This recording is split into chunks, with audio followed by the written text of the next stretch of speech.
Yesus keessa jira. Waaqayyummaa isaa. It doesn't make sense. Yesus nama guutumi. Dhaggeeffadhu. No, dhaabbadhu kaasira osoo Yesus nama guutumi. Nama guutuudha. Cubbuun hojjenne nama guutuudha. Obbo waan biranatti naasayin ka please Amanuel gumoon muraasa qaba deetti dabale. Nama guutuu kan jedhameef ikkoo gatii cubbuu hin hojjenneef. Ya Amanuel komal taate nama waaqayyo. Namni waa Amanuel yaa wakkara taanaan. Amanuel awwaan si jedhe Yesus kan jedhamu kun nama guutumi. Yesus kan jedhamu kun. Gobas nagalle Yesus nama guutu. Yesus maaliin waaqayyo abbaa keessa jira. Inni nama Yesus nama gaa'e. Dhaggeeffadhu. Nama guutu kan jedhe kun nuyi namoota malee waaqayyo abbaan akkanni Yesus nama miti. Yesus nama miti. Abraham gooftaa yeroo jedhame nama miti Abraham. Museen gooftaadha. Nama atilleen gooftaadha sanbatadha namni hundinuu anilleen. Amma walii galuu qabnaa qoyka walii deemu jirra. Waan jedhe Yesus Kiristoos waaqayyo keessa ni jiraami. Maaliin keessa jira? Waaqayyummaadha. Hayya waaqayyummaa jette akkasuma dhaabbadhu. Namummaan tun eenyu abbaa keessa jirti namummaa tana qofa keessaa baasu namummaan bakka takka hin jirtu. Yesus waaqummaan abbaa keessa jira naan jette. Dubbite fudhadhe. Waaqayyoonoo Yesus keessa maaliin jira? Waaqayyummaadhaan jiranis. Nummoo namummaadhaan jira jechuudha Kiristoosiin keessa. Simaaf si galchaani sirraa isaatti hin jiru warra. Yesus kan jedhamu kun waan itti keessa jirti. Amma fakkeenyaaf Yesus kuni qalamni kun laal. Waladda kuni Yesusi kuni abbaadha. Yesus abbaa keessa Yesus kan jedhamu kun nama guutuu qofaa beek. Osoo waaqummaa keessa jiraatin miti. Waaqayyoon waaqummaa qofa qaba namummaan qabu miti. Yesus abbaan isa keessa ni jiraami. Siin ibsa baga fuute qodaddu. Maali isa garuu anu naan ibsa jedhee serkan harkaa fuute ibsita. Waaqayyo abbaa ta'u inni kun immoo ilmaa ta'u. Kun waaqayyo abbaa kun ilmaayye. Xiqqaa kana ilma godhasee ustaaza. Gara xiqqaa kana ilma baay'ee. Kana waaqayyo abbaan ilmaan caalu ilmi abbaan caalu afurii qulqulluu tokkuma jechuudha jar. Garuu immoo ati wal caalchifachuu dandeessa. Abbaan caaloo jedhee ilmaan amma fakkeenyaaf inni harka kee mirgaa keessa jiru isa harka bitaa kana ergatee jiru. Waaqayyummaan isaa qalamni isaanii tokko miti adii moo adii miti lammanu. Adii miti. Adiidha lammanii argaan jiru. Adii miti nagartuu. Adiidha argaan jiru. Maal ofirraa nagartuu. Waan mul'ataa kana nakaadha harta. Akkamittan siiftesh. Ammoo. Isuma manaa wayyana. Waan wal fakkaatu ni jaalataa warra. Waan wal fakkaatu na. Qalama kana. Abbaan na caala ka jedhee inni. Yesus tu jedhee. Nama ta'e jedhaa jira yeroo sana. Dhuguma namummaa abbaan na caaloo yeroo jedhu sirrii. Amma fakkeenyaaf ati jechuudha. Namummaa Kiristoos maaliif akka inni nama ta'e iyyuu sitti nama dhaggeeffatu maaliif akka inni nama ta'e. Abbaan na caaloo ka jedhu Yesus miti.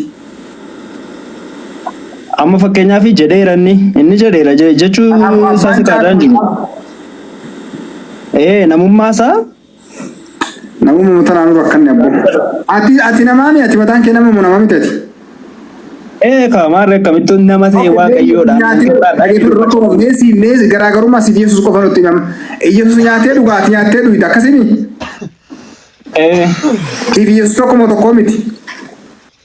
Yeroo sana amma nyaateen dhugu kan amma koo ulfina isaatiin jira. Siif Yesus tokko miti. Nyaatanii dhuguudhaan Yesus nyaatee dhugan jenneeti.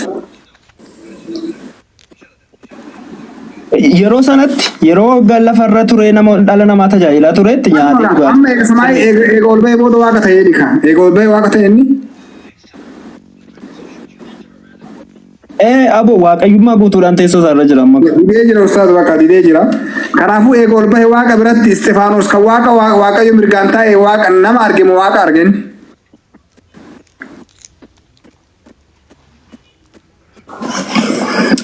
Kiristoosin argenni. Nama arginu waaqa argin. Hoolicha siif qalamee argin. Nama argeedhaan. Ilma nama argeedhaan miti. Ilma namaa kan fakkaatu jedha. Ilma namaan jedha. Ilma nama argan jiru macaafni akkasii maal gootu? Hin jedhu. Yoo jedhe akkam gootaas hin jedhu macaafni.Tiin ibsa isaas yoo jedhe koo Yesuus Kiristoos yeroo lafarra deddeebi'aa ture ilma namaa jedhamee waamamaa ture. Amanuel Abbaa 850 mataa dhukkubse. Kun dhugumaan maqaa isaa fakkaata irra.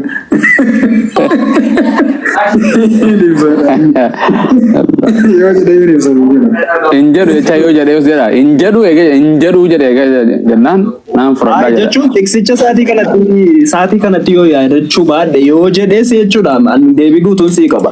Kiristoos yeroo lafarra ture ilma namaa jedhamee waamamaa ture. Dhaggeeffadha. Yohaannis 18 Maatiyos 18 irratti ilmi namaa isa bade oolchuuf dhufee jedha. Ilmi namaa sana eenyu?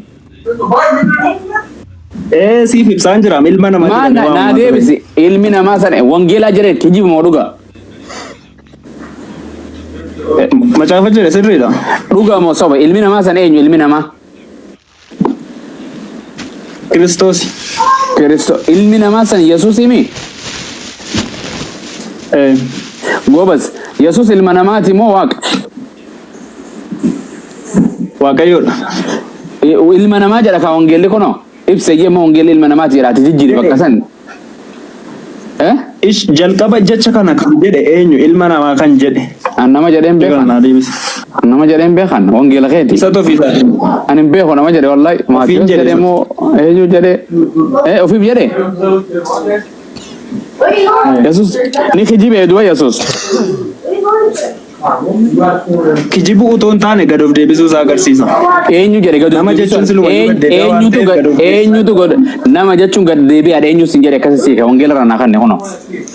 Nama jechuun gad deebi'aa jechuudha kan jedhu. Bakkuma feetee kakuma faafa yaara warra anaa kijibaadha gus.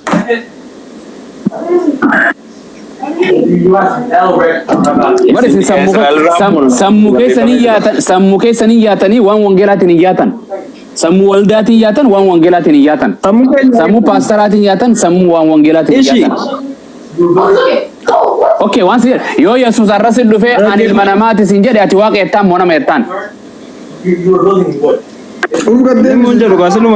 Dhaggeeffadha akka jedhu Yesuus Kiristoos arra kallattiin TikTok live irra dhufee ani ilma namaati yaa sabaa yoo jedhe ati waaqa ettaan moo nama ettaan? Kiristoos immoo ustaazii yookiin Amanuel kan live fayyadamu ta'e. Maa nyaachuun ture nyaataa fayyadamu ture mi? Nama barsiisuuf jecha TikTokii banatee nama yoo jedhe. Yoo dhufe barsiisuudhaaf nyaachuudhaaf isin barsiisee miti nyaate. Inni dhufu sichikko maqaa kootiin kan ka'an jiru masiin sobaan sichikko beek. Gaafa dhufu TikTokiin hin jiru gaafa Yesuus dhufu TikTokiin hin jirtu. Sagana baabilii keenya gaafa dhagaa. Okay ayye. Yesuus gaafa dhufe. Yesuus gaafa dhufu akkamiin beektan isin akkamiin beektan Yesuus kun Yesuus miteetu akkamiin beektan? Okay, isa dhufee darbe moo sichi dhufu? Isa dhufu akkamiin beekta gaafa dhufe faranjii fakkaata akkamiin beekta kun Yesuus dubbateera kaasa moo? Naahim takkuma naahim maaliin beekta Yesuus ani Yesuus yoo jee tokko afaan Ingiliffaa dubbatamu afaan kam dubbata yeroo dhufu? Kiristoos gaafa deebi'ee dhufu ulfina isaatiin dhufa. Kumaaf kitilee biyya lafaa kanatti afaan kam dubbataan si jedha Amaariffa moo Oromiffa moo Giriikiidha moo eenyudha afaan kam dubbata? Waan afaaniin hangashuulni akka barbaadetti. Okay, Ingiliff tokko dhufee faranjiin tokko dhufee ama Jesus I just came back yoo sin jedhe hin fudhatta? Hin fudhaddoon akkanitti Kiristoosin eeguun. Yesuus dhugaasan akkamiin beekta? Akkanitti deebi'ee dhufu nan beeka ulfinaan akka. Naahimiin sin jedhu ulfinaaf waan sin jedhe akkamiin beekta uffata kan yoon akkamiin beekta mee namni Yesuus ni dhufaami? Dhufa. Biyya tam dhufa? Biyya tam dhufaa miti kaa. Inni kuni Oromiyaa dhufa. barumsa guddaa si gaafata ganaa gatteessee barachuu sin baranne ati bare anadii si barumsa kiyyaan sin gaafatu jira. Akka kiristaanaatti akka islaamaan naan beekane. Dhufaati kiristoosiin siif ibsuuf koo daqiiqaan kun nan ga'u. Guyyaan Naayi takko. Ustaad reefu daqiiqaa sadi lallabuu dadhabe kama daqiiqaa kudhan nan ga'u daqiiqaa lama daqiiqaa takka sadi kennee jedha. Diddee nan ga'u jedha daqiiqaa sadi waa'ee waaqummaa ibseennan. Amanuel, okay, maquma isaa kanaan qaba. Amanuel. Siin galu kaa. Amanuel, okay, maqaa isaa Jalqabaan jalqabamoo kan godhamu. Dhage Amanuel jechuun maal jechuu? Waaqayyoon wajjin jira jechuudha. Ati waaqayyoodha. Waaqayyoon wajjin jira jechuudha. Wangeela keessa jedhamee jira. Maqaan kee Amanuel jedha. Ati waaqayyoo nu kan hojii jirtu amma waaqayyoon nu hojii jira. Kan inni jaasoo jiru kun waaqa. Ati jettee natti sagaduu dandeessa akka barbaaddetti. Waaqaan ati waaqa miti jechuudha. Amanuel wangeela keessatti yeroo jedhu waraabbii keessa kaa'e Amanuel jechuun waaqayyo nu hojii jira jechuudha. Waaqa jechuudha Amanuel jechuun. Maqaa waaqaati. Waaqa jechuu miti. Goobas. Walii galee. Waaqayyoon wajjin jira jechuudha.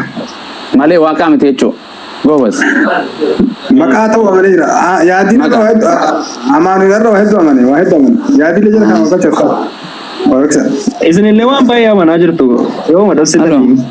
Maal amanne yoo? Maal dinne nuti ati wangeela gattanii diddanii. Maqaa isaa bagumarra. Dinqineesh. Assalaamu alaikum.